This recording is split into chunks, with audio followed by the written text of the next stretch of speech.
Hello भाई, आज मैं आपके लिए लेके आया हूँ भारतीय संविधान। पूरा संविधान करेंगे, जितना जल्दी हो सके उतनी जल्दी रिवीजन करेंगे सबसे फटाफट।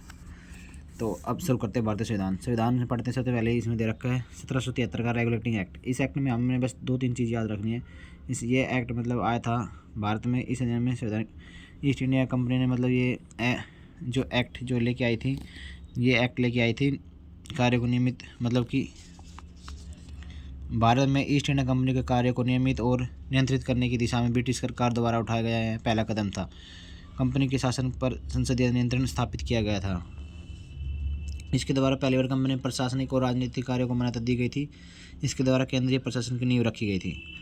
तो इसके द्वारा सबसे पहले वो कहा गया था, बंगाल के गवर्नर को बंगाल का गवर्नर जनरल पद दिया गया था। तो सबसे पहला जो गवर्नर जनरल बना था वो था लॉर्ड वॉरेन हॉस्टिंग थे।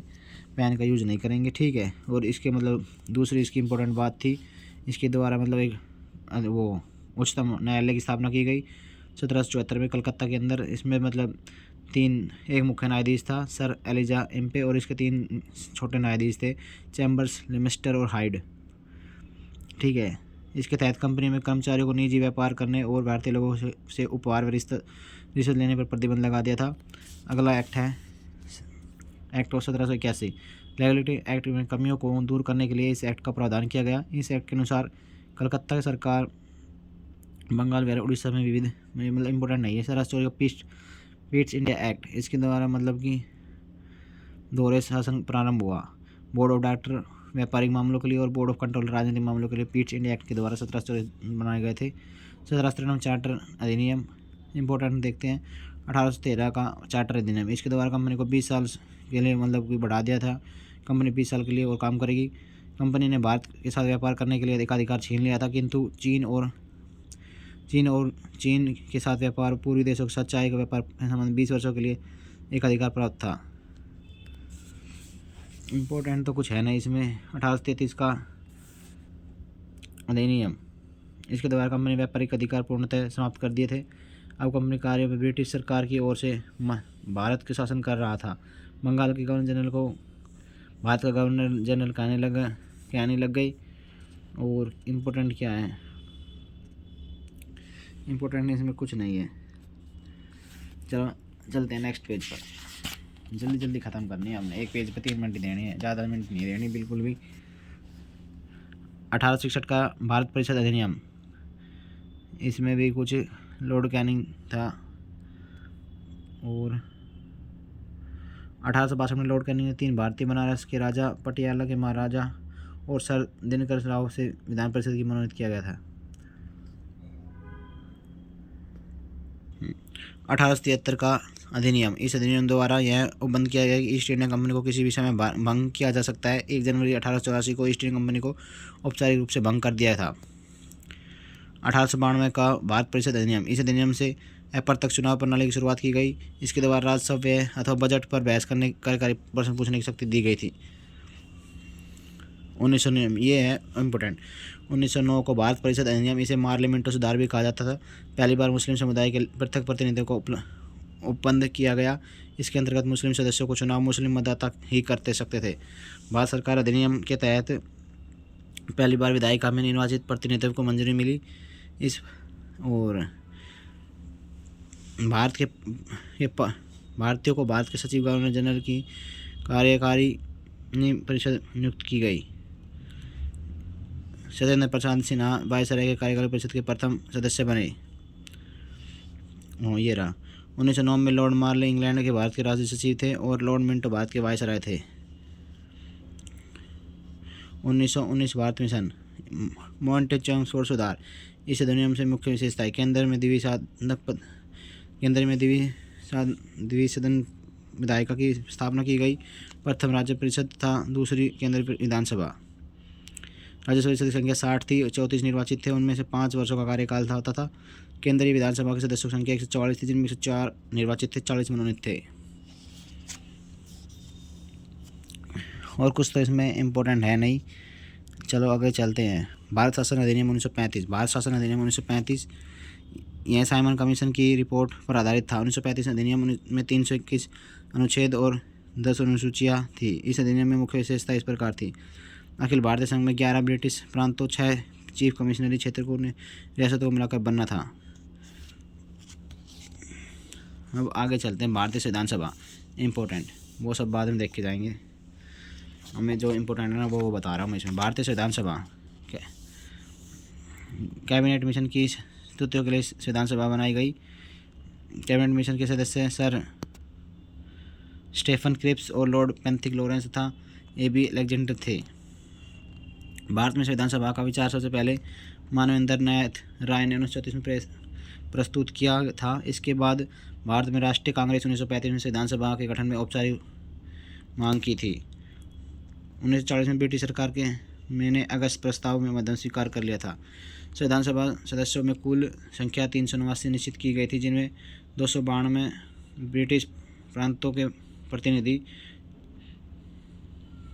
1 मिनट रुको मैं भी, 93 देशी रियासत थी।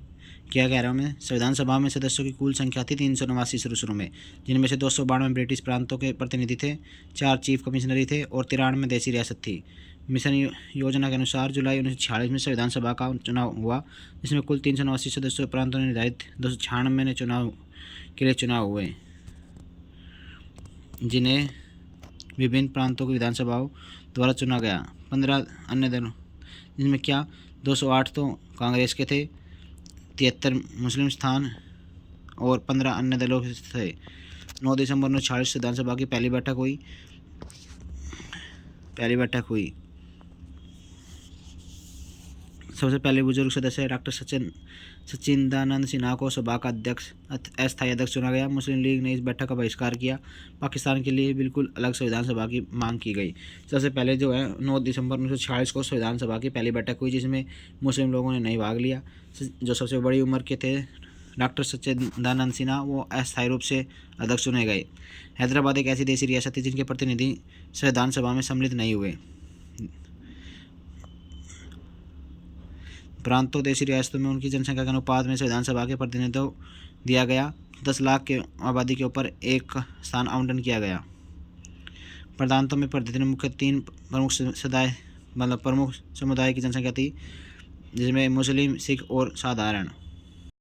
संविधान सभा की प्रमुख समितियाँ और उनके अध्यक्ष, जैसे कि संविधान संचालन समिति थी, उसके जो अध्यक्ष थे डॉक्टर राजेंद्र प्रसाद। संचालन समिति के अध्यक्ष डॉक्टर राजेंद्र प्रसाद थे। संघीय संविधान समिति के अध्यक्ष थे पंडित जवाहरलाल नेहरू। प्रांत के लिए थे सरदार पटेल। संघ मतलब केंद्र संविधान समिति के थे पंडित जवाहरलाल नेहरू, संचालन के डॉक्टर राजेंद्र प्रसाद और प्रांत के सरदार वल्लभ भाई पटेल। पारू समिति के डॉक्टर भीमराव अम्बेडकर थे। संघ समिति के पंडित जवाहरलाल नेहरू थे। संघ शक्ति के पंडित जवाहरलाल नेहरू। मौलिक अधिकारों एवं अल्पसंख्यकों एवं जनजातीय और बहिष्कृत क्षेत्रों के लिए सरदार वल्लभ भाई पटेल। मौलिक अधिकार और अल्पसंख्यक एवं जनजातियों के लिए सरदार वल्लभ भाई पटेल। राष्ट्रीय ध्वज संबंधी तथ्य के लिए डॉक्टर राजेंद्र प्रसाद। नियम प्रक्रिया के लिए डॉक्टर राजेंद्र प्रसाद और संचालन समिति डॉक्टर राजेंद्र प्रसाद। मौलिक अधिकार उप समिति JB कृपलानी थे। अल्पसंख्यक के लिए SC मुखर्जी थे। उत्तर पूर्व सीमांत ये छोड़े गए थे। गोपाल, ये इम्पोर्टेंट नहीं है, ये भी इम्पोर्टेंट नहीं है। डॉक्टर अंबेडकर ने 17 दिसंबर 1946 को पहली बार संविधान सभा को संबोधित किया, यानी संविधान सभा की पहली बार बोले। उस दिन अंबेडकर ने अपने भाषण में समर्पण करते हुए कहा, शक्ति देना तो आसान है पर बुद्धि देना कठिन। संविधान सभा में ब्रिटिश प्रांतों के 296 सदस्यों का विभाजन सांप्रदायिक रूप से किया गया। संविधान सभा में 49 समुदाय की आधारित प्रतिनिधित्व।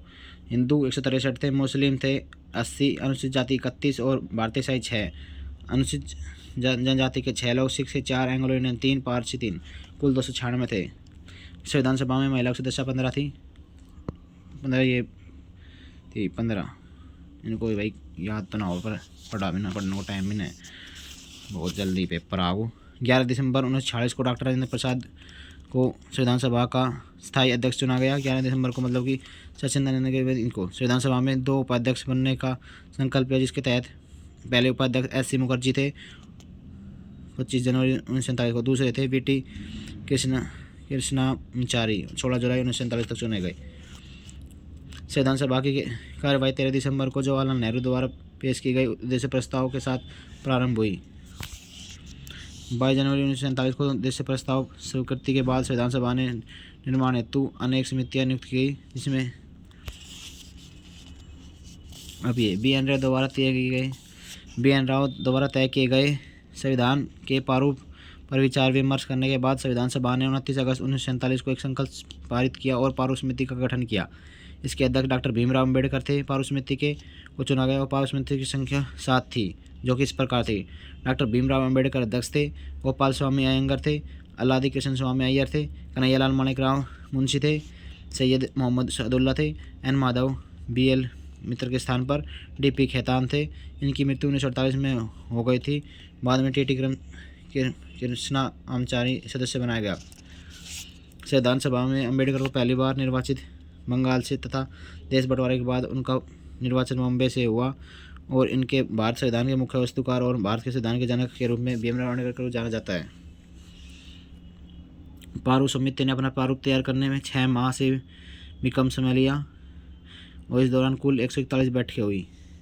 3 जून को योजना अनुसार बंटवारा हो जाने पर भारतीय संविधान सभा के कुल सदस्य 324 नियुक्त की गई, 235 प्रांतों से और 82 देशी राज्यों से। कैबिनेट मिशन प्रस्ताव पर गठित अंतरिम मंत्रिमंडल 2 सितंबर 1946। जवाहरलाल नेहरू जो थे वो कार्यकारी परिषद उपाध्यक्ष विदेशी मामले के मंत्री थे। वल्लभ भाई पटेल गृह मंत्री थे, सूचना मंत्री थे, प्रसारण मंत्री थे। बलदेव सिंह रक्षा मंत्री, जॉन मन्थाई उद्योग मंत्री, सी राजा गोपालाचारी शिक्षा, HC बाबा कार्य खनन, राजेंद्र प्रसाद खाद्य एवं कृषि, आसफ अली रेलवे, जगजीवन राम सरम। मंत्रिमंडल में मुस्लिम लोग शामिल थे। वे थे लियाकत अली खान वित्त मंत्री थे, आई चुंदरीगर वाणिज्य, अब्दुल रऊफ नसरत संचार, जोगेंद्र नाथ मंडल विधि और गजेंद्र अली खां स्वास्थ्य।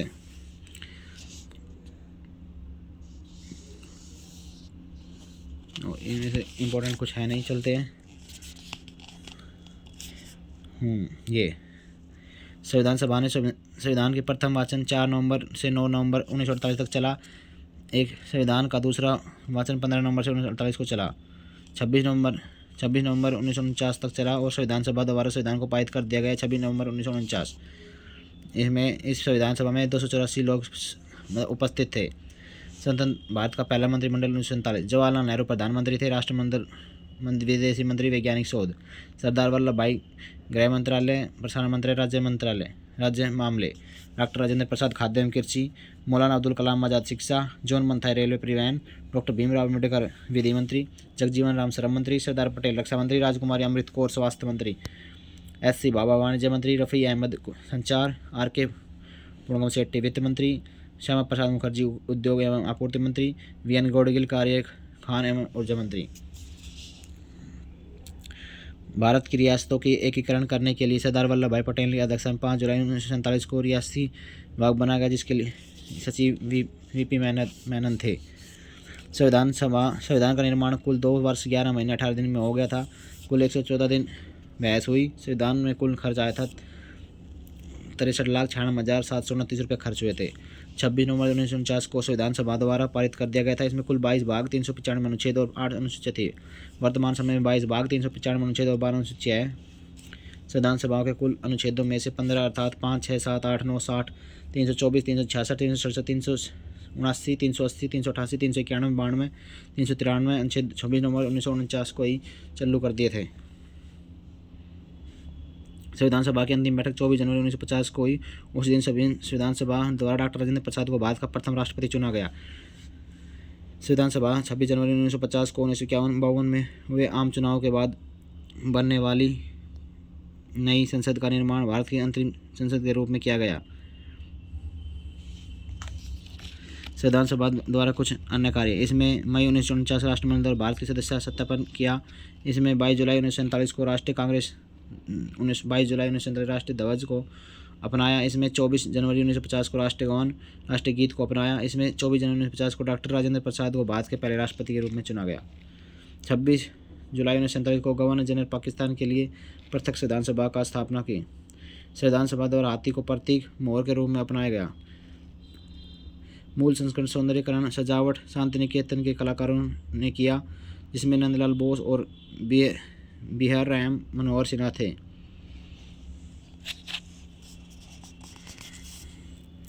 मूल संविधान को हिंदी संस्करण सुलेखन वसंत कृष्ण वैद्य ने किया, जो नंदलाल बोस द्वारा सुंदर ढंग से अलंकृत किया गया। HVR अयंगर ने संविधान सभा के सचिव नियुक्त किया गया था। भारतीय संविधान सभा की उद्देशिकता अथवा प्रस्तावना। संविधान की प्रस्तावना। नेहरू द्वारा प्रस्तुत उद्देश्य संकल्प में जो आदर्श प्रस्तुत किया गया उन्हें संविधान की उद्देशिका में शामिल किया गया। संविधान के 22वें संविधान संशोधन द्वारा 1976 के द्वारा यह संशोधित उद्देशिका निम्न प्रकार है। हम भारत के लोग भारत को एक संपूर्ण प्रभुत्व, समाजवादी, पंथ निरपेक्ष, लोकतांत्रिक गणराज्य बनाने के लिए तथा उसमें समस्त नागरिकों को सामाजिक, आर्थिक और राजनीतिक न्याय, विचार, अभिव्यक्ति, विश्वास, धर्म, उपासना की स्वतंत्रता, प्रतिष्ठा और अवसर की समानता प्राप्त करने के लिए उन सबसे व्यक्ति को गरिमा और राष्ट्र की एकता और अखंडता सुनिश्चित करने वाली बंधुता को बढ़ाने के लिए दृढ़ संकल्प होकर अपनी इस विधानसभा में आज तारीख 26 नवंबर 1940 को मिति मर्ग सुसप्तति 2006 विक्रमी को एतद द्वारा इस संविधान को अंगीकृत अधिनियम और आत्मप्रत करते हैं। भारतीय संविधान प्रस्तावना विचार अमेरिका के संविधान से और प्रस्तावना की भाषा ऑस्ट्रेलिया के संविधान से। क्या जो प्रस्तावना के विचार है वो अमेरिका के और प्रस्तावना की भाषा है ऑस्ट्रेलिया से लिए है।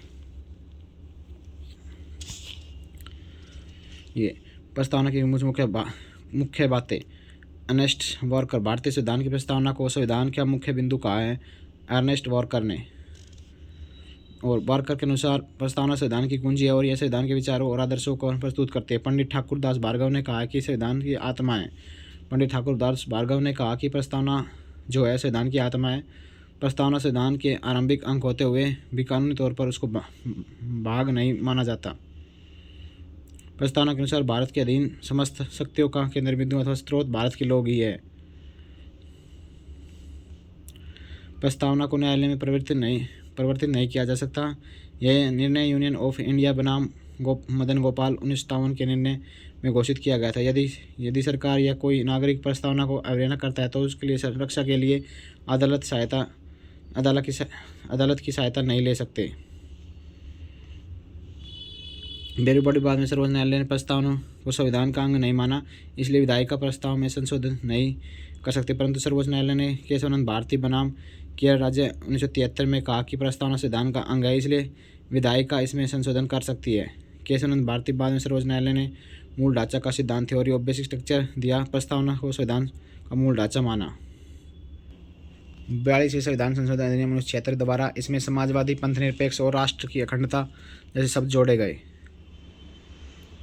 इसमें भारत की प्रस्तावना में 3 प्रकार के न्याय, सामाजिक, आर्थिक, राजनीतिक, 5 प्रकार की स्वतंत्रता, विचार, अभिव्यक्ति, विश्वास, धर्म और उपासना, 2 प्रकार की समानता, प्रतिष्ठा और अवसर का उल्लेख किया गया है। लिखित संविधान की उदाहरण हमने फ्रांस की देन है। प्रस्तावना स्वतंत्रता ये फ्रांसीसी क्रांति से प्रेरित है। चलो अब इसमें जो इम्पोर्टेंट है वो चलते हैं।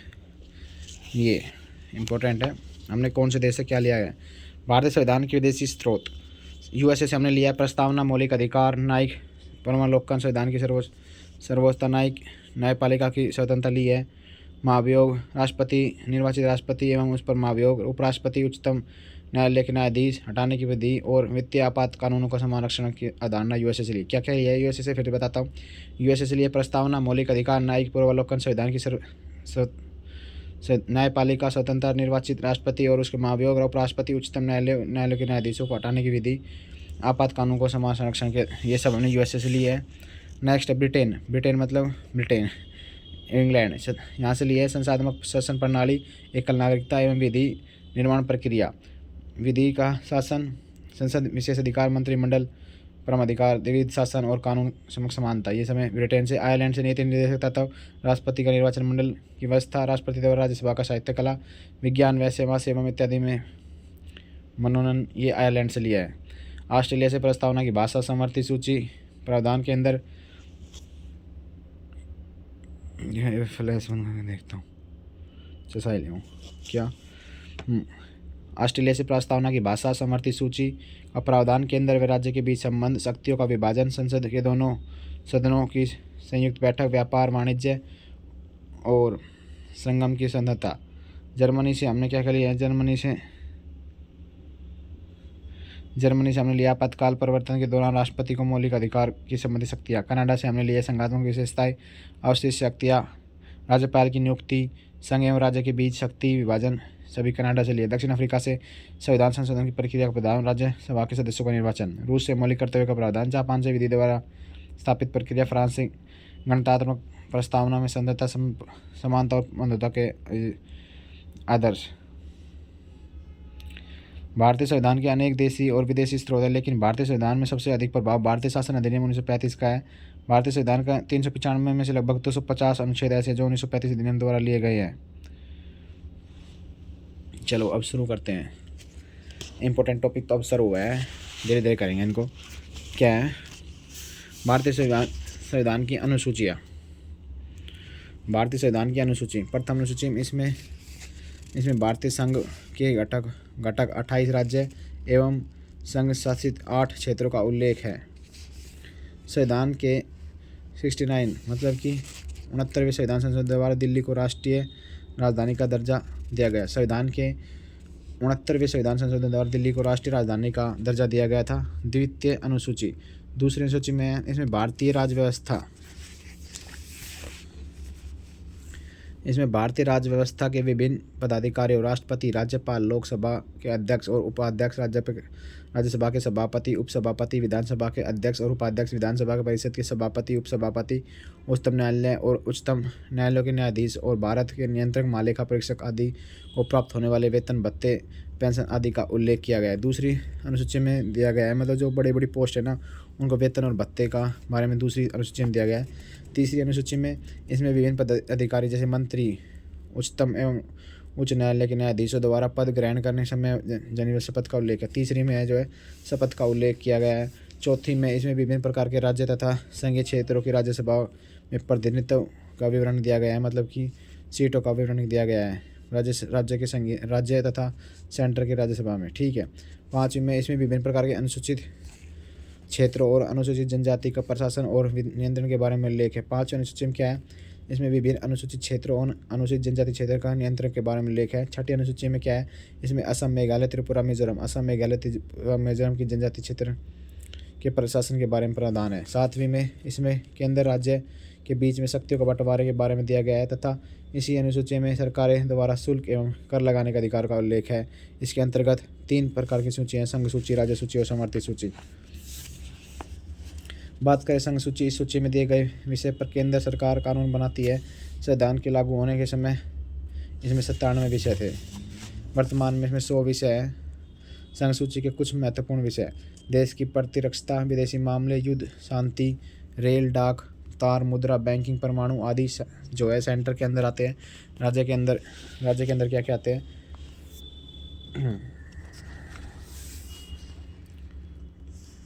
राज्य के अंदर इस सूची में दिए गए विषय पर राज्य सरकार कानून बनाती है। राष्ट्रीय हित के संविधान संबंधित होने वाले केंद्र भी कानून बना सकती है। संविधान के लागू होने के समय इसके अंदर 66 थे, लेकिन वर्तमान में 61 है। राज्य सूची में कुछ इंपॉर्टेंट: शांति व्यवस्था, पुलिस, जेल, स्थानीय शासन, कृषि, जन स्वास्थ्य, राज्य के अंदर होने वाले व्यापार, सब न्याय विभाग, ये सभी जो है राज्य के। समवर्ती के अंदर इसमें दोनों को मिलाकर कानून बना सकती है। इसमें 47 थे, वर्तमान में 52 है। समवर्ती सूची में कुछ प्रमुख हैं: दीवानी और फौजदारी कानून एवं प्रक्रिया, विवाह तथा तलाक, शिक्षा, आर्थिक नियोजन, बिजली, समाचार पत्र, श्रमिक संघ, वन आदि सब कुछ ये जो है समवर्ती सूची में है। 8वीं अनुसूची में इसमें भारत की 22 भाषाओं का उल्लेख किया गया है। मूल रूप से 8वीं अनुसूची में 14 भाषाएं थी, लेकिन 1967 में 21वां संविधान संशोधन में सिंधी को जोड़ा गया। 1992 में 71वां संविधान संशोधन कोंकणी, मणिपुरी, नेपाली, कोंकणी, मणिपुरी, नेपाली और 2003 में 92वें संविधान संशोधन मैथिली, संथाली, डोगरी और बोडो को 8वीं अनुसूची में जोड़ा गया। 9वीं अनुसूची क्या है? संविधान में यह अनुसूचित प्रथम संविधान संशोधन अधिनियम 1951 के द्वारा जोड़ी गई है। इसके अंतर्गत राज्य के द्वारा संपत्ति के अधिग्रहण विधियों का उल्लेख किया गया है। इस अनुसूची में सम्मिलित विषयों का न्यायालय की चुनौती नहीं दी जा सकती। वर्तमान में इस अनुसूची को 284 अधिनियम है।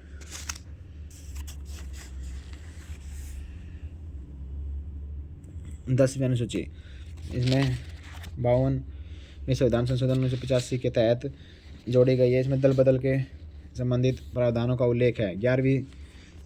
11वीं अनुसूची, इस अनुसूची को संविधान के 73वें संविधान संशोधन 1993 में दोबारा जोड़ी गई है। इसमें पंचायती राज संस्थाओं के बारे में कार्य के लिए 29 विषय प्रदान किए गए हैं।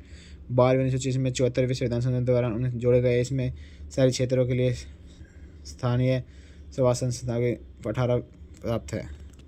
अब देखते हैं भारतीय संविधान के भाग।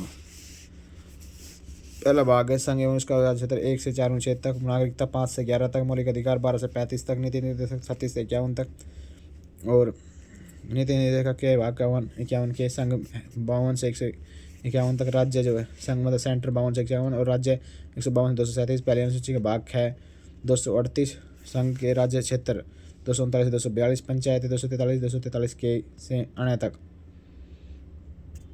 नगर पालिकाएँ 243 तय से लेकर 43 सहकारी समितियाँ, अनुसूचित जनजातियाँ, ये सब कुछ चलते रहेंगे, आगे देखेंगे। देसी रियासतों को भारत में विलय। देसी रियासतों को भारत में मिले। देसी रियासत को भारतीय संघ के अंग बनाने के सरदार वल्लभ भाई पटेल एवं वीर नरेंद्र सबसे महत्वपूर्ण भूमिका निभाई। चलो अब देखते हैं कि करके इंपॉर्टेंट आर्टिकल।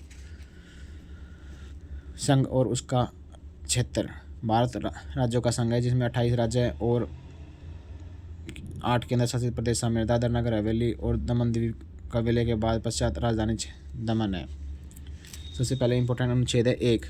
अनुच्छेद भारत अर्थात इंडिया राज्यों का संघ होगा और राज्य के उनके बीच राज्य क्षेत्र होंगे।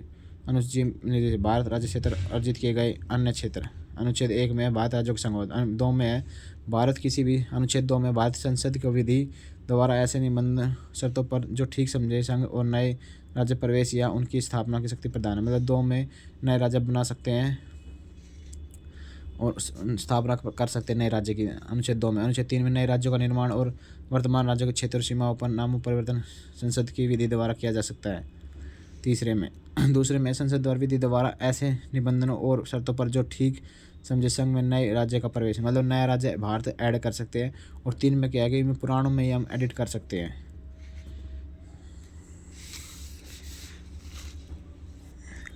अब इम्पोर्टेंट आर्टिकल ही पढ़ेंगे, ये कुछ फालतू भड़क नहीं पढ़ेंगे।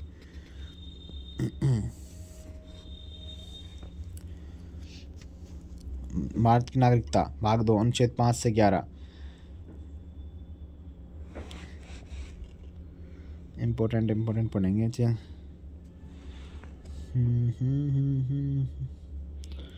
ये तो इतना कुछ आता नहीं है इसमें। मौलिक अधिकार पढ़ते हैं। मौलिक अधिकार चलो एक बार नागरिकता देख लेते हैं। भारत में एकल नागरिकता का प्रावधान है। भारतीय नागरिकता अधिनियम 1955 के अनुसार निम्न में से एक आधार पर नागरिकता प्राप्त की जा सकती है। जन्म से नागरिकता मिल सकती है, वंश परंपरा द्वारा मिल सकती है, माता की नागरिकता आधार, विदेश में जन्म लेने वाले को नागरिकता प्रदान करने का प्रावधान नागरिकता संशोधन अधिनियम 1992 द्वारा है। पंजीकरण द्वारा नागरिकता देशकरण है, मतलब नागरिकता मिल सकती है। भूमि विस्तार से नागरिकता मिलते हैं। तो ये कुछ है इंपॉर्टेंट, इसको मतलब ये पूछा नहीं जाता। चलते हैं अगले में। मौलिक अधिकार, इसे संयुक्त राज्य अमेरिका के संविधान से लिया गया। मौलिक अधिकार जो हमने अमेरिका से मौलिक अधिकार अमेरिका समझ लेंगे। मौलिक अधिकार जो अमेरिका से लिए गए हैं, ये भाग 3 में अनुच्छेद 12 से लेकर 35 तक है। भारत के अधिकार पत्र मैग्ना कार्टा, मौलिक अधिकार को भारत का मैग्ना कार्टा भी कहा जाता है। भारतीय नागरिकों के लिए मौलिक अधिकारों के प्रावधानों के अनुप्रयोग में राज्य शब्द का उपयोग व्यापक अवधारणा में किया गया है। राज्य शब्द की परिभाषित अनुच्छेद 12 में करता है। राज्य शब्द निम्नलिखित शामिल है। क्या शामिल है देखते हैं अभी। एक मिनट भाई, थोड़ा सेटिंग पहले तो ठीक। ये आ गया। इसमें संयुक्त राज्य ये रहा ना। अनुच्छेद 12 कहता है कि भारत सरकार, भारत की संसद, भारत के राज्य की सरकार एवं विधानमंडल, भारत के राज्य क्षेत्र भीतर सभी राज्यों अन्य पदाधिकार। 12 में अनुच्छेद 13 में कहते हैं कि अनुसार राज्य के ऐसे किसी भी कानून की अनुमति नहीं है जो भारत के संविधान के भाग 3 का उल्लंघन करता हो। 13(2) के अनुसार राज्य में ऐसी कोई विधि बनाएगा जो भाग 3 द्वारा प्रदत्त मौलिक अधिकारों में छीनती या न्यून करती है। कोई भी विधि ऐसा करती है तो वह उल्लंघन की सीमा तक शून्य होगी। 13(4) में अनुसार इस अनुच्छेद में कोई भी बात संविधान के अनुच्छेद 368 के तहत किए गए संशोधन पर लागू नहीं होगी। अनुच्छेद 13 न्यायपालिका को मौलिक अधिकारों का संरक्षण बनाता है और संविधान के भाग 3 को वर्णित अधिकारों की रक्षा करता है। मौलिक अधिकारों में संशोधन हो सकता है एवं राष्ट्रीय आपात के दौरान 352 जीवन में व्यक्तिगत स्वतंत्रता के अधिकार को छोड़कर अन्य सभी मौलिक अधिकारों को स्थगित किया जा सकता है।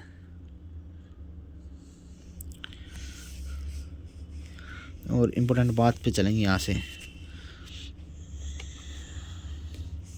ये सभी मौलिक अधिकार है। यहाँ से मौलिक अधिकार कौन कौन से हैं?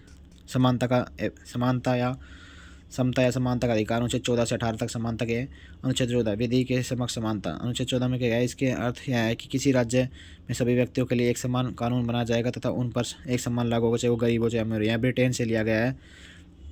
अनुच्छेद 15 में कहा है धर्म, नस्ल, जाति, लिंग या जन्म स्थान के आधार पर किसी के साथ भेदभाव नहीं किया जाएगा। अनुच्छेद 15 एक में है राज्य किसी भी नागरिक के साथ केवल धर्म, मूल वन, जाति, लिंग, जन्म स्थान या इनमें से किसी आधार पर कोई भेदभाव नहीं कर सकता। 15(1) में 15(2) में यदि कोई नागरिक धर्म, मूल वन, जाति, लिंग, जन्म स्थान इनमें किसी आधार पर सार्वजनिक जैसे दुकान, होटलों, सार्वजनिक भोजनालय, मनोरंजन स्थलों, स्नान घाटों, तालाबों, सड़कों पर सार्वजनिक रजिस्ट्रों में प्रवेश वंचित नहीं किया जाएगा। 15(2) में कहा गया। 15(3) में कहा गया है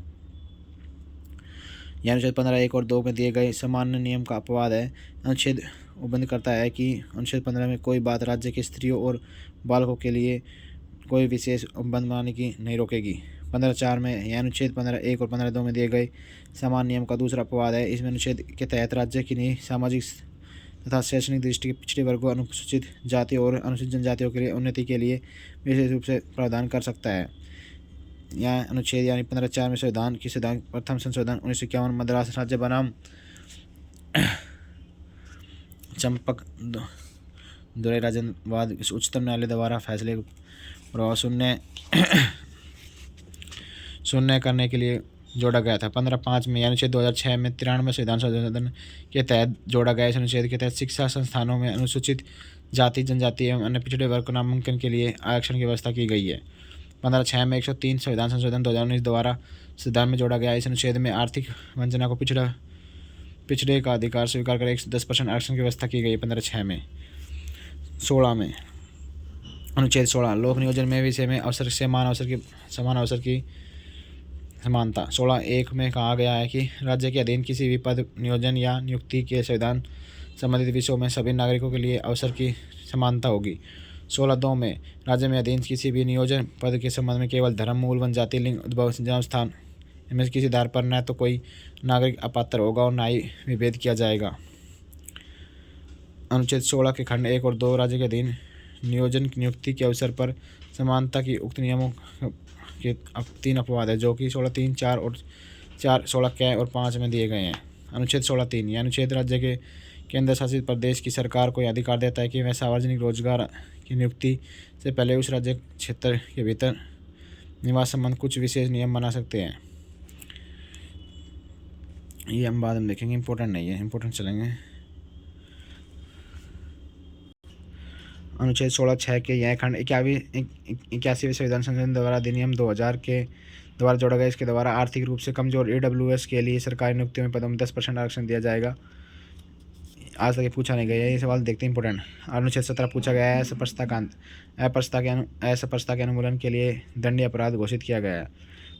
अनुच्छेद 18 उपाधियों का अंत। सेना या विद्या संबंधित मतलब अनुच्छेद 18 में कहा गया सेना और जो एजुकेशन की जो डिग्री होते हैं ना उनके अलावा हम कोई भी मतलब की उपाधि नहीं लगा सकते। भारत सरकार द्वारा भारत रत्न, पद्म विभूषण, पद्म भूषण, पद्मश्री एवं सेना द्वारा परमवीर चक्र, महावीर चक्र, वीर चक्र आदि पुरस्कार अनुच्छेद 18 के तहत ही दिए जाते हैं।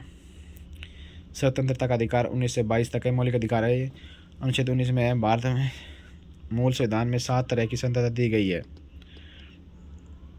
19 एक F से संपत्ति का अधिकार। 44वां संविधान संशोधन 1978 के द्वारा हटा दिया गया। अनुच्छेद 19(1) में कहा गया है 19(a) में कहा है बोलने की स्वतंत्रता। बी में कहा गया है शांतिपूर्ण बिना हथियार बी में कहा गया कि बिना हथियार के हम खड़ा हो सकते हैं, कभी जब सभा कर सकते हैं। 3 में कहा गया है सम ग्रुप बना सकते हैं निर्वाचन 1904 में के तहत। और 19D में देश की किसी भी क्षेत्र में आह्वान की स्वतंत्रता, मतलब देश में हम कहीं भी जा सकते हैं। D में कहा है। C में कहा है देश में किसी भी स्थान निवास करने और बसने की स्वतंत्रता है। E में कहा गया है। और G में कहा है कोई भी व्यापार आजीविका चलाने के लिए कहीं पर भी व्यापार कर सकता है। प्रेस की स्वतंत्रता, जानने का अधिकार, चुप रहने का अधिकार, मतदाता सूचना का अधिकार, इलेक्ट्रॉनिक मीडिया द्वारा किसी घटना को आंखों देखा प्रसारण, एकांत का अधिकार, अनुच्छेद 21 के साथ अपने मकान पर राष्ट्रीय ध्वज फहराने का अधिकार, राजनीतिक दल या किसी संगठन द्वारा आयोजित बंद के विरुद्ध अधिकार अनुच्छेद 21 में दिया गया है।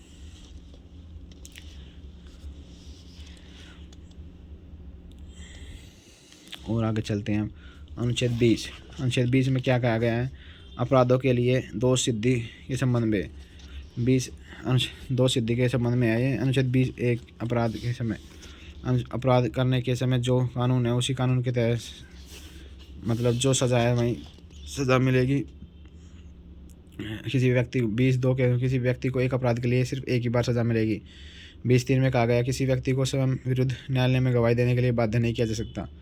अनुच्छेद 21 में प्राण एवं दैहिक स्वतंत्रता। अनुच्छेद 21 के 6 से 14 वर्ष।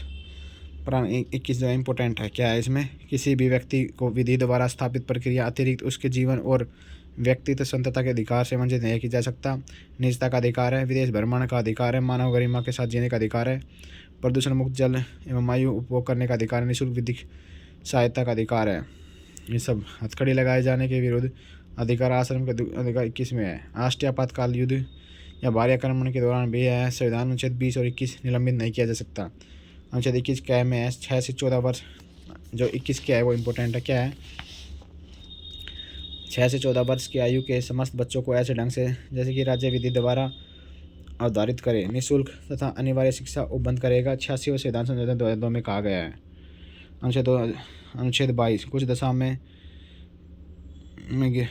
गिरफ्तारी और निरोध। अनुच्छेद 22 के अनुसार गिरफ्तारी दो प्रकार की हो सकती है, समान दंड के लिए समान, और ये मतलब इम्पोर्टेंट तो नहीं। चलो आगे चलते हैं, इतना देखेंगे बहुत टाइम लग जाएगा। अनुच्छेद 23 में और 24 में शोषण के विरुद्ध अधिकार। 23 में मानव देह व्यापार और बाल श्रम पर प्रतिरोध। 23 में इसके द्वारा किसी भी व्यक्ति को खरीदी बिक्री बेगारी अन्य जबरदस्ती लिया गया श्रम ठहरा। 23 में ही है वह। 24 में बालकों को नियोजन प्रतिरोध। 14 वर्ष के कम आयु वाले बच्चों को कारखानों खानों या अन्य किसी जोखिम भरे काम पर नियुक्त नहीं किया जाएगा। 24 में कहा गया है। 25 में और 25 से लेकर 28 तक धार्मिक स्वतंत्रता। अनुच्छेद 25 में धर्म की आबाद रूप से मानने, आचरण और प्रचार करने की स्वतंत्रता है। 26 में धार्मिक कार्यों के लिए प्रबंधन की आवश्यकता है। व्यक्ति अपने धर्म के लिए संस्था स्थापना पोषण कुछ भी मतलब भंडारा वगैरह कुछ भी कर सकता है। अनुच्छेद 27 में किसी व्यक्ति को ऐसे कर देने के लिए बाध्य नहीं है जिसकी आय किसी विशेष रूप से अथवा धार्मिक चीज़ों पर मतलब कोई टैक्स नहीं लगेगा, ये कहा गया है। अनुच्छेद 28 में राज्य विधि द्वारा पूर्णतः पोषित किसी भी शिक्षा संस्थान में धार्मिक शिक्षा नहीं दी जाएगी। ऐसे शिक्षण संस्थानों अपने विद्यार्थियों को किसी भी धार्मिक अनुष्ठान में भाग लेने या किसी भी धर्म सुनने तो बाध्य नहीं कर सकते। संस्कृति। अनुच्छेद 29 और 30 में कहा है। 29 में कहा गया अल्पसंख्यकों के वर्गों के हितों में संरक्षण। वर्तमान में 6 समुदाय मुस्लिम, पारसी, ईसाई, बौद्ध एवं जैन अल्पसंख्यक वर्ग का दर्जा प्रदान किया गया है। अनुच्छेद 30 में शिक्षा संस्थानों की स्थापना और प्रशंसा करने का अल्पसंख्यकों का अधिकार है। अनुच्छेद 32 से लेकर 35। अनुच्छेद 32 में जो कहा गया है नागरिकों को मौलिक अधिकारों को परिवर्तित करना उच्चतम न्यायालय के रिट जारी कर सकता है। किस प्रकार की बंद हार्बस कॉर्पस परमादेश और प्रतिलेख और उत्प्रेक्षण और क्यूटो वारंटो। 32 में वो है, ये तो सब रिट जारी कर सकते हैं 32 में, ठीक है। अनुच्छेद 33 में संविधान के भाग 3 में अपवाद है। 33 तो आधा पूछा नहीं, आगे चलते हैं। 34 भी इम्पोर्टेंट नहीं है। ये एक बार थोड़ा सा शॉर्टकट मार देते हैं, ये दोबारा से देखते हैं। दोबारा नहीं देखना कुछ भी, अब चलते हैं फटाफट। 36 से 51।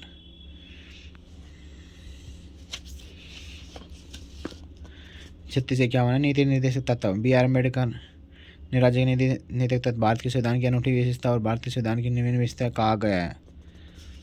36 से 51 जो इम्पोर्टेंट है वो चलेंगे फटाफट लेकर के। अनुच्छेद 38 में कहा गया है राज्य लोक कल्याण की अभिवृद्धि के लिए सामाजिक व्यवस्था बनाएगा जिसके नागरिक को सामाजिक, आर्थिक एवं राजनीतिक न्याय मिलेगा। 38 एक अनुच्छेद यह निर्देश देता है कि वह ऐसी सामाजिक व्यवस्था की स्थापना करेगा जिसमें सामाजिक, आर्थिक, राजनीतिक न्याय राष्ट्रीय जीवन की सभी संस्थाओं को अनुप्रमाणित करेगा। अनुच्छेद राज्य में विशेष रूप से 2 में कहा गया है असमानताओं को कम करने का प्रयास करेगा। व्यक्तियों के बीच बल्कि विभिन्न क्षेत्रों में रहने वाले विभिन्न व्यवसाय लगे हुए लोगों को बीच जो है वो करेंगे असमानता। 39 में इसमें आर्थिक न्याय प्राप्त करने की सिद्धांत को उल्लेख है। 39 में पुरुष और स्त्री नागरिक को जीवन को पर्याप्त साधन प्राप्त करने का अधिकार है।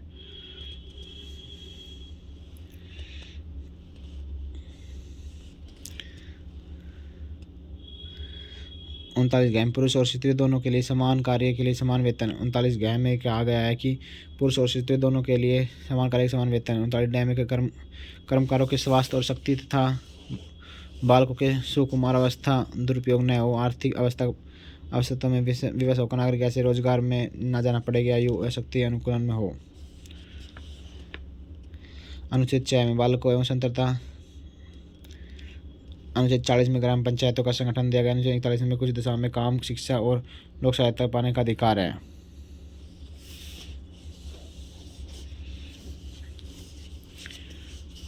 अनुच्छेद 42 में काम की न्यायसंगत और मनोवचित दशाओं का प्रस्तुत सहायता। अनुच्छेद 43 में कर्मकारों के लिए निर्वाचन, मजदूरी, कठोर उद्योग प्रोत्साहन। 39 क्या में उद्योग के प्रबंधक कर्मकारों का भाग लेना।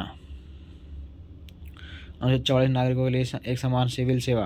45 में बालकों के लिए निःशुल्क अनिवार्य शिक्षा का। अनुच्छेद 45 में बालकों के लिए निःशुल्क एवं अनिवार्य शिक्षा का। 46 में अनुसूचित जातियों जनजातियों के लिए दुर्बल वर्गों के लिए शिक्षा संबंधित हितों की अभिव्यक्ति। अनुच्छेद 47 में पोषाहार स्तर जीवन को लोक स्वास्थ्य सुधार करने के लिए राज्य का कर्तव्य। 48 में कृषि और पशुपालन। 48 के में पर्यावरण तथा संवर्धन और अन्य जीवों की 42वें संविधान संशोधन द्वारा जोड़ा गया। अनुच्छेद 49 राष्ट्रीय महत्व स्मारकों स्थानों एवं वस्तुओं का संरक्षण। 50 में कार्यपालिका और न्यायपालिका का पृथक्करण। 51 में शांति सुरक्षा अभिवृद्धि। 350 में प्राथमिक स्तर पर मातृभाषा शिक्षा देना। क्या में 351 में हिंदी का प्रोत्साहन। राज्य के नीति तत्व एक ऐसा चेक है जो बैंक की सुविधा के अनुसार अदा की जाएगी। यह कथन केटी शाह ने दिया गया है। चल मैं पानी पीने चला गया था, दोबारा देखते हैं इसमें। अनुच्छेद 47 में कहा गया है पोषाहार स्तर जीवन स्तर को ऊंचा करने तथा लोक स्वास्थ्य का सुधार करने के लिए राज्य का कर्तव्य होगा। अनुच्छेद 48 में कहा गया है कृषि एवं पशुपालन का संगठन। अनुच्छेद 48 क्या में कहा गया है पर्यावरण का संरक्षण तथा संवर्धन और वन एवं वन्य जीवों की रक्षा करे। 42वें संविधान संशोधन द्वारा जोड़ा गया। अनुच्छेद 49 राष्ट्रीय महत्व के स्मारकों स्थानों और वस्तुओं का संरक्षण। अनुच्छेद 50 में कहा गया कार्यपालिका और न्यायपालिका का पृथक्करण। कार्यपालिका अलग होगी, न्यायपालिका अलग होगी। अनुच्छेद 51 अंतर्राष्ट्रीय शांति और सुरक्षा की अभिवृद्धि। अनुच्छेद 350 में प्राथमिक स्तर पर मातृभाषा में ही शिक्षा देना और 351 में हिंदी का प्रोत्साहन। और जो राज्य के नीति निर्देश DPSP एक ऐसा चेक है जो कि सुविधाजनक अनुसार अदा की जाएगी। केटी शाह के शब्द हैं। मौलिक अधिकार और नीति निर्देश के बीच अंतर। जो DPSP आयरलैंड से लिया गया है और मौलिक अधिकार USA से लिया गया है। इसका वर्णन भाग 4 में है और इसका वर्णन भाग 3 में है। DPSP भाग 4 में है, मौलिक अधिकार भाग 3 में है। इसे लागू कराने के लिए न्यायालय नहीं जाना। जो DPSP है इसे लागू कराने के लिए न्यायालय नहीं जा सकता, लेकिन मौलिक अधिकार के लिए हम न्यायालय में जा सकते हैं। यह समाज की भलाई के लिए है, वह व्यक्ति के अधिकार के लिए है। इसमें राजनीतिक मान्यता है, उसमें मौलिक अधिकार के पीछे कानूनी मान्यता है। यह सरकार के अधिकारों को बढ़ाता है, यह सरकार के महत्व को घटाता है। यह राज्य सरकार द्वारा लागू करने के बाद भी नागरिक को प्राप्त होता है। यह अधिकार नागरिक को स्वयं प्राप्त होता है। अब बात करते हैं मौलिक कर्तव्य। सरदार सवर्ण सिंह समिति की अनुशंसा पर संविधान के 42वें संविधान संशोधन 1976 द्वारा 10 मौलिक कर्तव्य जोड़े गए। 86वें संविधान संशोधन 2002 के द्वारा 11वां मौलिक कर्तव्य जोड़ा गया। इसे रूस संविधान से लिया गया है। इसे भाग 4A में 51A में तहत रखा गया है। मौलिक अधिकार 11 है जो कि इस प्रकार है। 51A में प्रत्येक नागरिक का यह कर्तव्य होगा कि वह भारतीय संविधान का पालन करेगा और उसे आदर्श संस्थान और राष्ट्र ध्वज और राष्ट्रगान का आदर करेगा। दूसरे में है 51B में स्वतंत्रता के लिए हमारे राष्ट्रीय आंदोलन को प्रेरित करने वाले उच्च आदर्शों को हृदय में संजोए रखें और उनका पालन करें। मतलब कहा गया कि स्वतंत्रता में जो हमारे जो आंदोलन में जो लोग भाग लिया था, जो शहीद हो गए या जिन्होंने हमें आज़ादी दिलाई, उनको हम अपने हृदय में उनको हमेशा याद रखेंगे, भूलेंगे नहीं। 51C में कहा गया है कि भारत की संप्रभुता एकता और अखंडता को रक्षा करें। 51C में कहा गया कि एकता अखंडता और प्रभुता को बनाए रखें। 51D में कहा गया है देश की रक्षा करें। 4 में देश की रक्षा करें और 5 में 51E में कहा गया भारत के सभी लोग समरसता और समान भाईचारे की भावना रखें।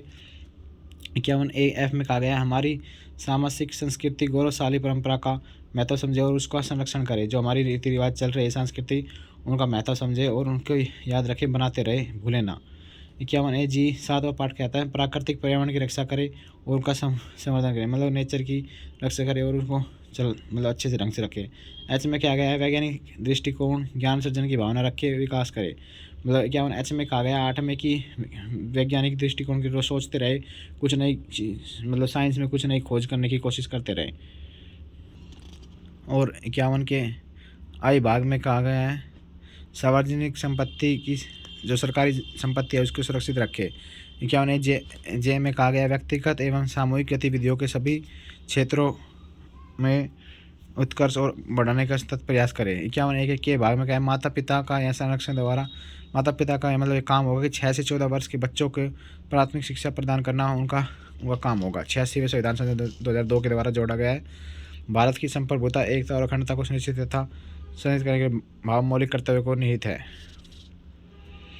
अब बात करते हैं संघीय कार्यपालिका। इसमें कहा गया है 52 से 78 तक संघ है, इसमें कार्यपालिक शक्ति राष्ट्रपति निहित है। भारत की जो 53 में राष्ट्रपति के बारे में कहा है, भारत का अनुच्छेद 52 कहता है देश का एक राष्ट्रपति होना चाहिए, राष्ट्रपति देश का प्रथम नागरिक होना चाहिए। और इसको अनुच्छेद 58 में कहा गया है राष्ट्रपति कैसे बना जाएगा, मतलब कि उसके पास भारत का नागरिक होना चाहिए, 35 साल उम्र होनी चाहिए, लोकसभा सदस्य बनने के लिए योग्य होने चाहिए, चुनाव के समय लाभ के पद पर नहीं होना चाहिए। राष्ट्रपति का निर्वाचन मंडल अनुच्छेद 54 में है। इसमें मतलब इसमें राज्यसभा लोकसभा राज्य की विधानसभाओं और निर्वाचित सदस्य रहते हैं। नवीनतम व्यवस्था के अनुसार पुडुचेरी विधानसभा तथा दिल्ली विधानसभा के निर्वाचित सदस्य को भी इसमें सम्मिलित किया जाता है। राष्ट्रपति पद के उम्मीदवार के लिए निर्वाचक मंडल 50 सदस्य, 50 प्रस्तावक, 50 अनुमोदक होने चाहिए। एक व्यक्ति जितनी बार चाहे राष्ट्रपति बन सकता है। अनुच्छेद 55 में कहा गया है कि राष्ट्रपति का निर्वाचन के लिए समानुपातिक प्रतिनिधित्व प्रणाली द्वारा एकल संक्रमण द्वारा पति द्वारा निर्वाचन होगा। राष्ट्रपति अपने पद की ग्रहण तिथि 5 वर्ष या 5 वर्ष की अवधि पद तक धारण कर सकते हैं। वह अपने पद को छोड़ समाप्ति बाद भी वह पद पर तब तक बना रहेगा जब तक कोई नया उत्तराधिकारी नहीं आएगा। अनुच्छेद 56 और 57 में राष्ट्रपति को पुनः निर्वाचित के लिए पात्रता वर्णन करता है। अनुच्छेद 60 में राष्ट्रपति की शपथ है, और शपथ जो है हाई कोर्ट CJI दिवाता है। वरिष्ठतम अगर वो ना है तो वरिष्ठतम न्यायाधीश के सम्मुख शपथ लेनी पड़ेगी। अनुच्छेद 77 के अनुसार भारत सरकार की समस्त कार्यपालिका कार्रवाई राष्ट्रपति के नाम से ही की जाएगी।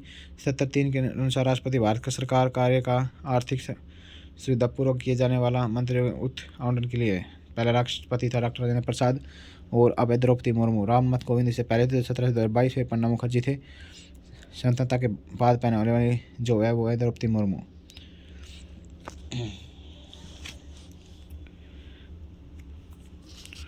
राष्ट्रपति को विभिन्न दिशाओं में 5 वर्ष से पहले भी हम हटा सकते हैं। उपराष्ट्रपति संबोधित अपने त्याग पत्र द्वारा त्याग उपराष्ट्रपति को संबोधित किया जाएगा। इस और ये अनुच्छेद 56(2) में है। महाभियोग दोबारा राष्ट्रपति को अनुच्छेद 61 के द्वारा हटा सकते हैं। राष्ट्रपति पर महाभियोग 61 पर मतलब लगता है 14 दिन पहले हमें राष्ट्रपति को बताना पड़ेगा, और जिसमें मतलब कि उस सदन के 1/4 सदस्यों का हस्ताक्षर होना चाहिए। संसद के द्वारा उस सदन में जिसमें महाभियोग का प्रस्ताव पेश है कि 2/3 सदस्यों द्वारा पारित कर देने के बाद प्रस्ताव एक दूसरे सदन में भेजा जाएगा। दूसरा सदन राष्ट्रपति को लगाए गए आरोपों को जांच करेगा, और वहाँ से अगर 1/3 पर मत से पारित हो जाता है तो राष्ट्रपति महाभियोग की प्रक्रिया पूरी हो जाती है, और उसी तारीख तत्काल प्रभाव से राष्ट्रपति को पद त्यागना पड़ेगा। जब राष्ट्रपति की पद रिक्त हो तो 5 वर्ष की समाप्ति के पहले ही कर सकता है। अनुच्छेद 62(1) किंतु उसे पूरा करने में कोई उपबंध या राष्ट्रपति अपने पद की अवधि के समाप्त हो जाने पर तब तक बना रहेगा जब तक नया उत्तराधिकारी नहीं आएगा। अनुच्छेद 56(1) में किया गया भाग में जब राष्ट्रपति हट जाएगा तो उपराष्ट्रपति उसके लिए काम करेगा। अनुच्छेद 70 में राष्ट्रपति के कर्तव्य का निर्वहन। जब राष्ट्रपति की और उपराष्ट्रपति दोनों पद पर रिक्त हो तो ऐसी स्थिति में मतलब कि उच्च न्यायालय जो वरिष्ठ या तो CJI संभालेगा या उच्च जो सबसे बड़ी उम्र का है वो संभालेगा। राष्ट्रपति के वेतन भत्ते 59(3) में दिए गए हैं। राष्ट्रपति को मासिक भत्ता 5 लाख रुपया है।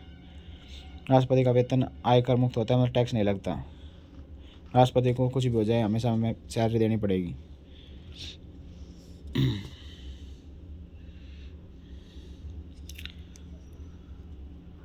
राष्ट्रपति जो है निम्नलिखित लोगों की नियुक्ति करता है। राष्ट्रपति किसी की भारत के प्रधानमंत्री की नियुक्ति करता है। भारत के प्रधानमंत्री की सलाह पर मंत्रिपरिषद करता है। सर्वोच्च न्यायालय उच्च न्यायालय की मुख्य न्यायाधीशों की नियुक्ति करता है। मुख्य चुनाव आयुक्त की नियुक्ति करता है। भारत के महान्यायाधीश की नियुक्ति करता है। राज्य के मध्य समन्वय के लिए अंतर्राज्य परिषद के सदस्य, यूपीएससी के सदस्य, संघीय क्षेत्रों के सदस्य, वित्त आयोग के सदस्य, भाषा आयोग के सदस्य, पिछड़ा वर्ग के आयोग के सदस्य, अल्पसंख्यक आयोग के सदस्य, भारत के राजदूतों को वो अनुसूचित क्षेत्रों के और मतलब इन सब के वो कर सकता है। विधायी शक्तियाँ, राष्ट्रपति संसद के का अभिन्न अंग होता है। इसे नियमित शक्ति प्रदान संसद के सत्र को आहूत करने के लिए, लोकसभा को भंग करने के लिए अनुच्छेद 85 से मतलब भी कर सकता है।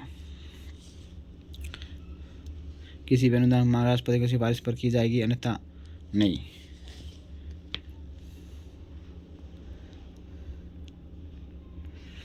संसद के सदस्यों में राष्ट्रपति जो है 12 वो पहले 12 लोग राष्ट्रपति लोकसभा के अंग भारतीय समुदाय व्यक्ति को प्रतिनिधि नहीं होने उसे समुदाय के 2 व्यक्तियों को मनोनीत करने की शक्ति संविधान अनुच्छेद 331 में प्रदान की गई थी, लेकिन 104 संविधान संशोधन द्वारा इसे हटा दिया गया है। 12 व्यक्तियों को राज्यसभा कर सकता है, ऐसे 3 में दिया गया है। अनुच्छेद 123 के तहत अध्यादेश जारी कर सकता है जिसका प्रभाव संसद के अधिनियम के समान होता है। इसका प्रभाव संसद सत्र के शुरू होने से 6 सप्ताह तक रहता है, परंतु राष्ट्रपति दोनों सदन होने के राष्ट्रपति यह शक्ति नहीं होती। राष्ट्रपति को क्षमा दान शक्ति आर्टिकल 72 के द्वारा प्राप्त है। मृत्युदंड, राष्ट्रपति किसी को दंड को माफ़ कर सकता है, मृत्युदंड को भी यहाँ तक माफ़ कर सकता है राष्ट्रपति।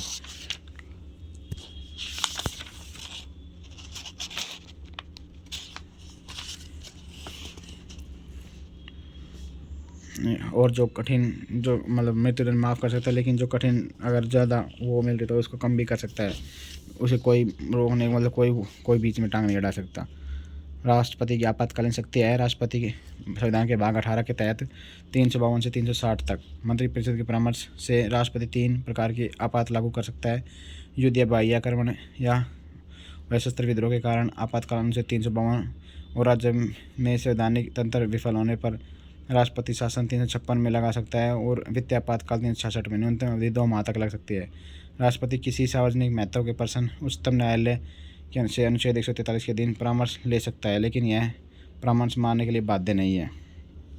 राष्ट्रपति को वीटो पावर प्राप्त है, मतलब वो कोई बिल लाता है संविधान के अनुच्छेद 111 के अंतर्गत वीटो पावर है। जब वो मतलब कि राष्ट्रपति किसी बिल को पास भी नहीं करेगा तो अपनी जेब में रख लेगा बिल को और कुछ बताएगा नहीं। वीटो का अर्थ होता है रोकना। राष्ट्रपति के पास 3 वीटो पावर है। अत्यंतिक वीटो अर्थात विधायिका के द्वारा पारित विधेयक पर निलंबनकारी वीटो, और तीसरी जेबी वीटो या पॉकेट वीटो, विधायिका के द्वारा पारित विधेयक को कोई भी निर्णय न लेना। अब इतना डिटेल में नहीं पढ़े। जेबी वीटो, राष्ट्रपति किसी विधेयक को अनुमति जेबी वीटो के बारे में पढ़ लेते हैं। राष्ट्रपति को किसी विधेयक पर अनुमति देने या न देने के निर्णय लेने की सीमा अभाव होने के कारण राष्ट्रपति जेबी वीटो का प्रयोग कर सकता है, क्योंकि अनुच्छेद 111 में केवल यह कहता है कि राष्ट्रपति विधेयक लौटाना चाहता है तो विधेयक को उसे प्रस्तुत किए जाने के बाद भी यथाशीघ्र लौटा देगा। जेबी वीटो शक्ति प्रदान है कि उदाहरण 1986 में संसद द्वारा पारित डाकघर संशोधन विधेयक, जिस पर राष्ट्रपति यानी जेल सिंह ने कोई निर्णय नहीं लिया, और उस 3 वर्ष पश्चात 1989 में अगले राष्ट्रपति आर वेंकटरमन ने इस विधेयक को नई मोर्चा सरकार के पास पुनर्विचार के लिए भेजा, परंतु सरकार ने इसे रद्द करने का फैसला लिया। संविधान संशोधन से संबंधित अधिनियम, राष्ट्रपति के पास कोई वीटो शक्ति नहीं है। 24वें संविधान संशोधन अधिनियम 1971 संविधान संशोधन विधेयक पर राष्ट्रपति को अपनी स्वीकृति देने के लिए बाध्यकारी बना दिया गया है। भारत के राष्ट्रपति द्वारा संघ वित्त आयोग की सिफारिश से वित्तीय बजट 112 अनुच्छेद के अंतर्गत आता है। नियंत्रण आलेखा डॉक्टर राजेंद्र प्रसाद भारत के प्रथम राष्ट्रपति, वे लगातार 2 बार राष्ट्रपति निर्वाचित हुए। डॉक्टर एस राधाकृष्णन लगातार 2 बार उपराष्ट्रपति बने। केवल वी गिरी एक निर्वाचन के समय दूसरे चक्र की मतगणना करनी पड़ी। केवल नील संजीव रेड्डी भारत के ऐसे राष्ट्रपति हुए जो एक बार चुनाव हार गए लेकिन दोबारा निर्विरोध राष्ट्रपति चुने गए। भारत की पहली महिला राष्ट्रपति थी प्रतिभा देवी पाटिल। अब उपराष्ट्रपति अनुच्छेद 63 में है, और ये मतलब उपराष्ट्रपति अनुच्छेद 63 में दिया गया है। भारत का उपराष्ट्रपति राज्यसभा का प्रधान सभापति होता है। अनुच्छेद 64 के एवं अनुच्छेद 89 में दिया गया है। उपराष्ट्रपति राज्यसभा का सदस्य नहीं होता है, तो इसे मतदान देने का अधिकार नहीं है, किंतु सभापति के रूप में निर्णय मत प्राप्त देने के अधिकार है। अनुच्छेद 101 के तहत कहा गया है। योग्यता: भारत का नागरिक हो, 35 वर्ष आयु पूरी कर चुका हो, राज्यसभा में निर्वाचित होने का योग्य हो, 66(3) अनुच्छेद में दिया गया, निर्वाचन समय किसी भी लाभ का पत्र न हो। उपराष्ट्रपति निर्वाचन भी उसी तरह होता है जैसे राष्ट्रपति का होता है। उपराष्ट्रपति की पदावधि 67। उपराष्ट्रपति पद ग्रहण करने की तारीख के 5 वर्ष तक पद ग्रहण करेगा, परंतु उपराष्ट्रपति को हटाया जा सकता है, मतलब ये इम्पोर्टेंट नहीं है। अब चलते हैं। पहला जो उपराष्ट्रपति था वो था डॉक्टर राधाकृष्णन थे, और CP राधाकृष्णन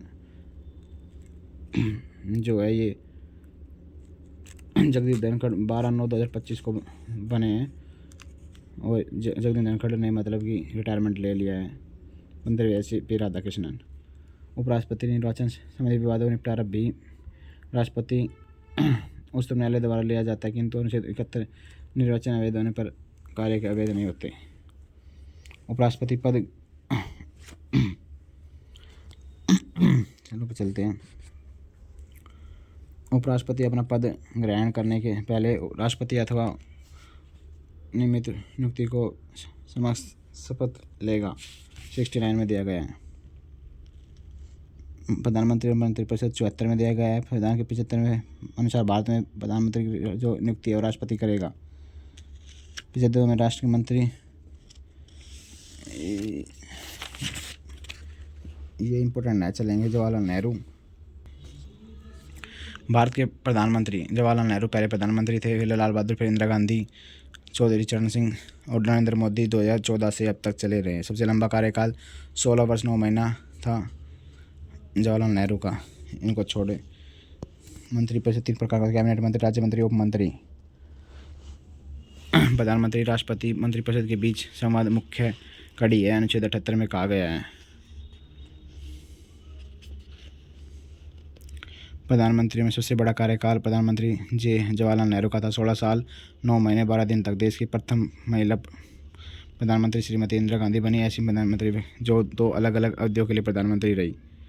चरण सिंह एकमात्र ऐसे प्रधानमंत्री जो कभी लोकसभा में उपस्थित नहीं हुए। विश्वास मत प्राप्त करने असफल होने वाले प्रधानमंत्री विश्वनाथ प्रताप सिंह थे। अब बात करते हैं संघीय संसद। भारत की संसद राष्ट्रपति, राज्यसभा और लोकसभा से मिलकर बनती है। भारत की राष्ट्रीय संसद है वो राष्ट्रपति, राज्यसभा और लोकसभा में मिलकर अनुच्छेद 79 में, अनुच्छेद 79 से 122 तक संसद है और उसकी कार्य करने का सिस्टम है। राज्यसभा उच्च सदन। राज्यसभा को हम मतलब उच्च सदन बोलते हैं। राज्यसभा के सदस्यों की अधिक से अधिक 250 हो सकते हैं। राज्यसभा की संरचना मतलब जो है अनुच्छेद 80 में है। राज्यसभा के सदस्य के लिए न्यूनतम आयु सीमा 30 साल है। राज्यसभा सदस्य चुनाव समानुपातिक प्रतिनिधित्व तीसरे एकल संक्रमणीय मत प्रणाली द्वारा होता है। वर्तमान में संख्या 245 में 12 सदस्य राष्ट्रपति द्वारा मनोनीत किए जाते हैं। ऐसे व्यक्ति होते हैं जो कला, साहित्य, विज्ञान, समाज सेवा मतलब इनसे जुड़े होते हैं। 233 को जो प्रतिनिधित्व करते हैं। राज्यसभा को कभी भंग नहीं किया जा सकता। इसके कार्यकाल 6 साल का होता है। इसके 1/3 लोगों को 2 साल में रिटायर करते हैं। अनुच्छेद 83(1) में कहा गया है। अनुच्छेद 89 सभापति और उपसभापति। भारत के एक उपराष्ट्रपति राज्यसभा का पद सभापति होगा। 89 में कहा गया है यथाशीघ्र उपसभापति का रिक्त होना पद त्याग पत्र मतलब 90 में है।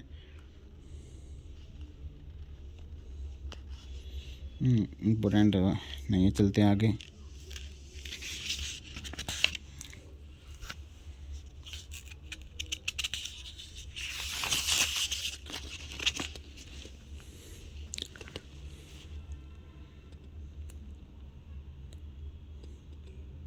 एक 104 संविधान संशोधन अधिनियम 2020 में लोकसभा और राज्य विधानसभा में आंग्ल भारतीयों के लिए सीटों का आरक्षण को समाप्त कर दिया गया है।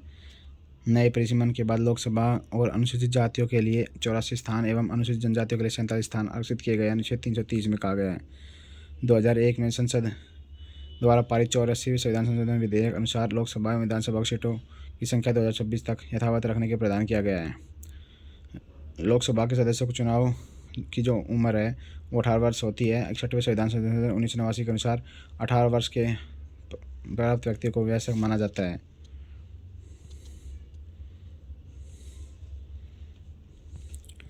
लोकसभा में अनुसूचित जाति और जनजातियों को लिए राज्य भर में अनुपात आरक्षण 330, 332, 104 संविधान संशोधन द्वारा। अब बात करते हैं लोकसभा की।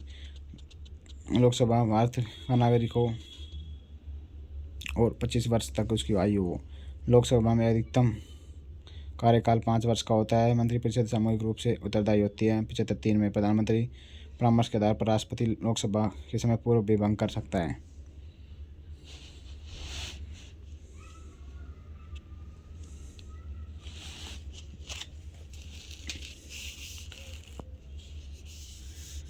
अब बात करते हैं इम्पोर्टेंट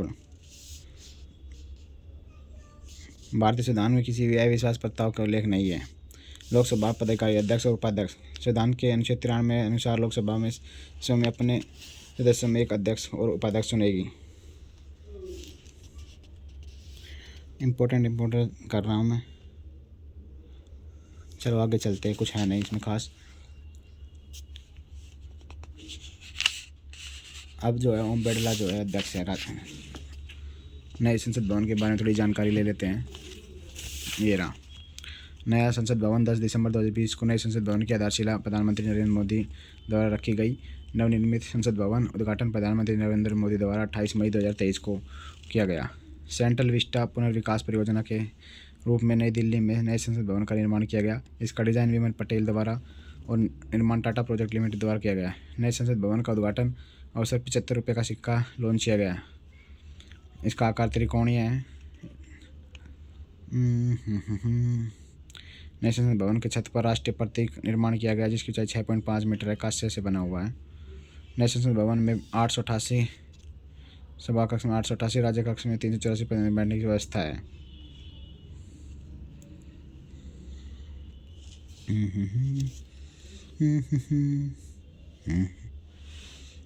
अब बात करें न्यायपालिका।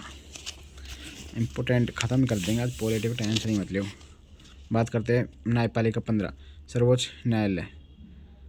भारतीय संविधान के भाग 5 में अनुच्छेद 124 से 147 तक सर्वोच्च न्यायालय संबंधित है। अनुच्छेद 124 सर्वोच्च न्यायालय की स्थापना और न्यायाधीशों की संख्या अनुच्छेद 24(1) में है। अनुच्छेद 24(2) में है न्यायाधीशों की नियुक्ति और पद की अवधि। 24(3) में न्यायाधीश बनने की योग्यता। 24(4) में न्यायाधीशों की पद मुक्ति। 5 में है 24(5) में संसद द्वारा प्रक्रिया नियमित करने का अधिकार। 6 में शपथ और 7 में पद छोड़ने के बाद न्यायिक। सर्वोच्च न्यायालय संशोधन द्वारा 2019 द्वारा सर्वोच्च न्यायालय में एक मुख्य न्यायाधीश तथा 33 अन्य न्यायाधीश होंगे। सर्वोच्च न्यायालय में मुख्य न्यायाधीश सहित कुल 8 न्यायाधीश की व्यवस्था संविधान में मुल्तवी की गई है। बाद में काम के बढ़ते दबाव को देखते हुए 56 में सर्वोच्च न्यायालय के अधिनियम संशोधन कर न्यायाधीशों की संख्या बढ़ाकर 11 की गई। फिर 59 में फिर यह संख्या बढ़ाकर 14 1978 में, फिर 18 1986 में, 26 2009 में और 31 की गई।